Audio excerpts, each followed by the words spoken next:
चलिए अब सीधा रुख करते हैं भोपाल का, जहां से हमारे संवाददाता प्रिंस गुप्ता हमारे साथ जुड़ चुके हैं। जी प्रिंस जी, बात करें मध्य प्रदेश की तो मध्य प्रदेश में बीजेपी को क्लीन स्वीप मिली है। कांग्रेस को एक भी सीट मध्य प्रदेश से नहीं मिली है। बात करें छिंदवाड़ा की, जो कमलनाथ का गढ़ माना जाता है, वहां से नकुल नाथ चुनाव लड़े थे, लेकिन वो भी इस बार जीत नहीं पाए। इसको लेकर क्या कुछ पूरी जानकारी? जी बिल्कुल, इस पर मैं चर्चा करूंगा, लेकिन उससे पहले एक सबसे महत्वपूर्ण खबर जिस पर मैं आपको ले जाना चाहूंगा। मध्य प्रदेश के मुख्यमंत्री डॉक्टर मोहन यादव आज नमामि गंगे अभियान की शुरुआत करने वाले हैं और निश्चित तौर पर इस बड़े अभियान को 16 जून तक चलाया जाएगा, जिसमें सभी तमाम लोगों को जोड़ा जाएगा और खासतौर से बावड़ी, पोखर और तमाम जलाशयों को शुद्ध करने का काम, उनके संरक्षण का काम शुरू किया जाएगा और पेड़ पौधे लगाए जाएंगे। इस तरह से तमाम तरह की कवायद इस अभियान के जरिए की जाएगी, जिसकी शुरुआत आज से मध्य प्रदेश के मुख्यमंत्री डॉक्टर मोहन यादव करने वाले हैं। अब आपके सवाल पर आता हूं, जिसमें आपने कहा था कि 29 सीटें मध्य प्रदेश में बीजेपी के पाले में आई। तो जी बिल्कुल, 29 की 29 सीटें पिछले जो लोकसभा चुनाव था उसमें 28 सीटें जीत पाई थी बीजेपी, और एक सीट जो थी छिंदवाड़ा की वो नहीं जीत पाए थे। नकुलनाथ वहां से सांसद थे, लेकिन इस बार 1 लाख से भी ज्यादा के अंतर से वो सीट भाजपा ने जीती। यानी कहें कि 29 की 29 सीटें जो मध्य प्रदेश में लोकसभा की थी वो सब बीजेपी के पाले में है। और निश्चित तौर पर कमलनाथ का गढ़ छिंदवाड़ा माना जाता था, छिंदवाड़ा मॉडल की बात होती थी और वहां से वो बहुत प्रतिष्ठा के साथ उस सीट पर चुनाव लड़ते थे और जीतते थे।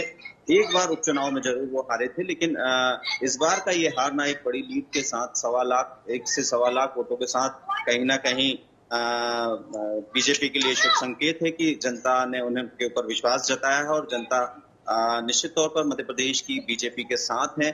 29 सीटों में अगर हम बात करें कुछ और सीटों की जिनमें बम्पर जीत मिली है, और उनमें खास तौर से बात करें हम विदिशा संसदीय सीट की, जहां से पूर्व मुख्यमंत्री बीजेपी के शिवराज सिंह चौहान खड़े हुए थे, तो 8,21,000 से ज्यादा की लीड उन्हें मिली है। यानी कि इतनी बम्पर लीड बहुत बड़ी बात है। और उसके बाद अगर तो सबसे बड़ी लीड की अगर हम बात करें पूरे देश भर में, तो इंदौर के शंकर लालवानी को मिली है। वहां अपोजिशन नहीं था, कांग्रेस के जो प्रत्याशी थे उन्होंने विड्रॉ कर लिया था, लेकिन उसके बाद इतनी बड़ी लीड मिलना, देश भर में नंबर 1 होना बड़ी बात है। वहीं नोटा में भी देश में नंबर 1 इंदौर हुआ है। 59,000 से ज्यादा वोट नोटा में पड़े हैं।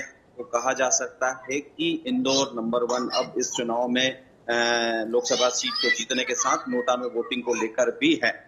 राजगढ़ लोकसभा सीट की भी अगर हम बात कर लें, जो कल जिसके परिणाम आए हैं, दिग्विजय सिंह पूर्व मुख्यमंत्री रहे मध्य प्रदेश के, वहां की भी बड़ी चर्चा थी, तो वो भी चुनाव हार गए और 1.25 लाख के करीब वोटों से वो चुनाव हारे हैं। और ये कहा जा सकता है कि कहीं ना कहीं एक इमोशनल कार्ड उन्होंने खेला था और उनकी एक प्रतिष्ठापूर्ण सीट राजगढ़ मानी जाती रही है। वहां से 7 बार राघोगढ़ राज घराने का दबदबा रहा है वहां लोकसभा सीट पर। तो ये कहा जा सकता है कि एक प्रतिष्ठापूर्ण सीट दिग्विजय सिंह अपने ही घर में हार गए। और कल शाम को एक बड़ा विजय उत्सव भारतीय जनता पार्टी ने मध्य प्रदेश मुख्यालय, बीजेपी के मुख्यालय में रखा था, जिसमें मुख्यमंत्री डॉक्टर मोहन यादव और वीडी शर्मा भी वहां मौजूद थे, प्रदेश अध्यक्ष। वीडी शर्मा के बारे में भी बता दूं कि खजुराहो से वो 5.25 लाख वोटों से अधिक से जीते हैं, तो एक बड़ी जीत थी और उनके सामने भी अपोजिशन का कोई प्रत्याशी नहीं था। तो इस उत्सव को मनाने का मकसद उनका ये था कि मध्य प्रदेश में जो 29 कमल के फूलों की माला प्रधानमंत्री मोदी के गले में डालने की बात पूरा संगठन कह रहा था, उस उत्सव के जरिए बताने की थी कि 29 की 29 सीटें हमने जीत ली है। और मालवांचल की खासतौर से 6 आदिवासी सीटों की अगर हम बात करें, तो उन पर भी एक बड़ी जीत दर्ज की है भारतीय जनता पार्टी में। पिछले चुनाव में जो आदिवासी वर्ग है वो भारतीय जनता पार्टी से थोड़ा सा रुष्ट था, वो कांग्रेस के पाले में चला गया था, लेकिन इस बार विधानसभा चुनाव की अगर मैं बात करूं, उसमें काफी सीटें उस तरफ चली गई थी, लेकिन अब लोकसभा चुनाव में वहां की सीट भी वापस भारतीय जनता पार्टी के पास आई और उनके पक्ष में वोट किया। तो वोट परसेंटेज की बात करें, 370 वोट परसेंटेज की बात करें, तो वो भी अब पाले में आया है। 8 से 10% वोट प्रतिशत मध्य प्रदेश में बीजेपी का बढ़ा है। ये कहा जा सकता है कि मध्य प्रदेश एक तरह से बीजेपी मय हो गया है, सरकार बीजेपी की, और लोकसभा की अब 29 की 29 सीटें भी बीजेपी के पाले में है। एक और खबर की, और इसके बाद राजनीतिक खबर के अलावा मैं आपको ले चलता हूं मौसम की। तो मौसम अपनी काफी करवट बदल रहा है, लगातार गर्मी पड़ने के साथ साथ अब बीच में बारिश, आंधी, हवा और लू का जो माहौल है वो बना हुआ है और अभी भी कई जिलों में बारिश हो सकती है, ऐसा अनुमान मौसम वैज्ञानिकों ने लगाया है। कल शाम को भी काफी तेज बारिश भोपाल में हुई थी और इसके कारण माहौल में थोड़ी सी ठंडक जरूर है। तो इस तरह से कहा जा सकता है कि ये खबरें हैं जो अब मध्य प्रदेश की कुछ खास हैं, जिनके बारे में मैंने आपको बताया है।